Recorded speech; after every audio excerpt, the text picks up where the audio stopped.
Network hardware are individual devices, also called components of a network system, that are responsible for transmitting data and making sure the operations of a computer network are carried out. Although a network contains many hardware components, there are several essential devices that make up the complete operations of a network system. Here are the ones you need to know that contribute as a whole to the overall functioning of a network system: router, switch, firewall, network interface card, wireless access point, bridge, gateway, and repeaters. A router is a networking device that links networks. Its job is to direct messages to the correct destination, such as another computer network. Messages are communicated across different networks at a bits and bytes level. However, routers can only connect to networks that use TCP/IP. A router receives packets of information which contains those bits and bytes. Inside each packet is the address of where this packet is going. If the router knows the address which is contained in its router table, it will direct it to its destination. If, however, the router does not know the final address, then the packet is forwarded on to the next router towards its final destination. Here is how it works in practice. Device A sends the IP packet to device B, which has an address of 192.168.1.20. We will look at IP addressing in a later video. This packet, as I said earlier, has the destination IP for device B. When the packet goes to router 1, the router will look at the packet with the IP address of 192.168.1.20 in its router table. It will see that the most efficient pathway to its destination is via router 2. Router 1 checks that router 2 is available and sends the package onwards. A wireless router does the same job as a router, except it has an additional job of being a wireless access point. We will look at the role of a wireless access point, or WAP, a little later. The main job of a wireless router are these. The router acts as a dynamic host control protocol, or a DHCP, something we'll look at in a later video. But it essentially gives every home device an address so it can access the home network and be able to connect to the internet. It gives a wireless signal for mobile devices. It acts as a modem, being able to convert telephone analog waves to digital wireless and wired signals in the home. And it is a firewall, able to give some protection to the home network from hackers. A switch is used in a local area network, also called a LAN, and connects computers within that network, or connects several segments, also called subnets, of a LAN network together. A subnet are a group of interconnected network devices, often located physically close to each other. A switch works in one of two ways. The first is a physical connection when data goes into one channel and will always come out of another channel. The second method is using a shared memory approach, where the switch will look at the address found in the receiving data packet. The switch will look in its learning table and then direct that packet to a specific output channel, which leads to that specific computer.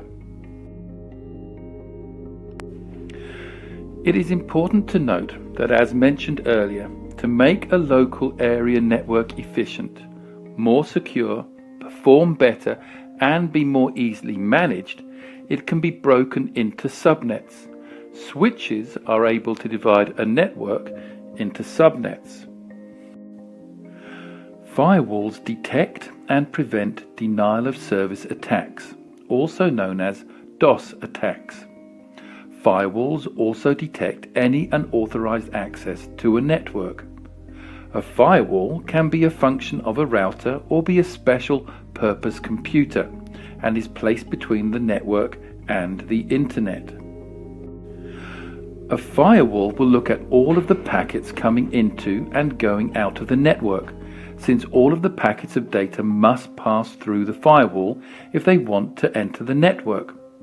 A firewall decides whether to let a packet enter or exit a network based on rules that were put there by an administrator. There are two methods a firewall can use. The first is called packet level firewall. Here the firewall looks at every packet and will decide if that packet can enter the network based on an acceptable source destination, i.e. where that packet has come from. So sites such as pornographic sites and game sites are blocked by the school's firewall.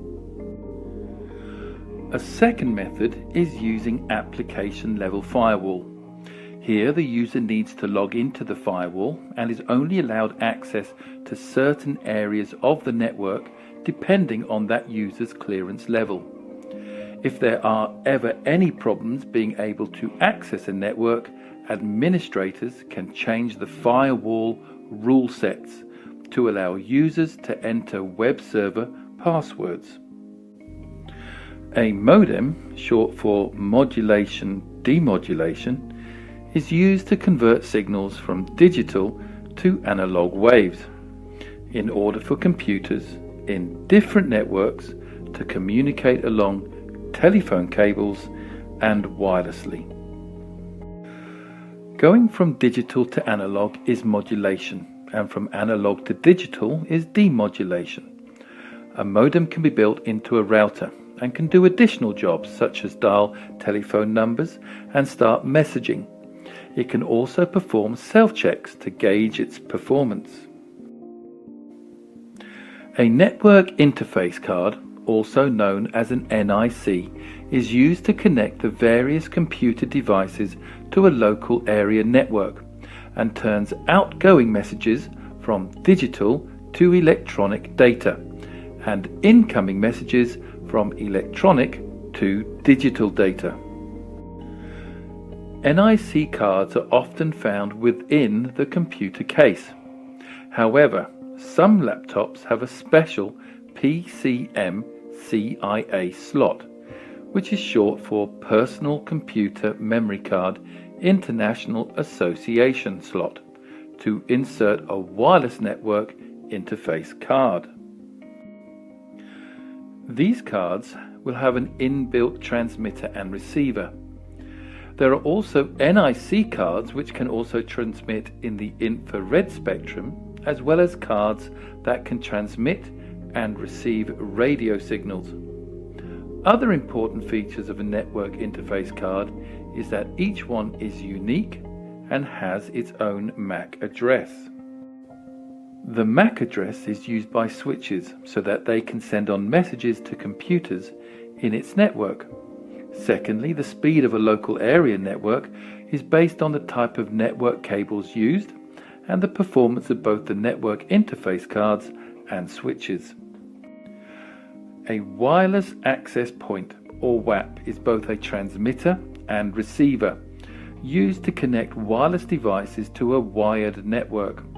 A WAP can be a separate device or built within a router. WAPs, as seen in this picture, will have antennas, a radio transmitter, and a network cable adapter port.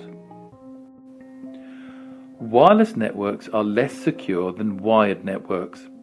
Therefore, additional security is needed. This comes in the form of two standards. Either a wireless network will use WPA2 or WAP2. These standards are used to encrypt data before it is transmitted. A bridge is a network hardware device that connects one local area network to another. However, both LANs must be using the same protocols or rules, such as how the packets are created and transported. Bridges are similar to switches in that they learn which addresses are on which network and develop a learning table so that subsequent messages can be forwarded to the right network.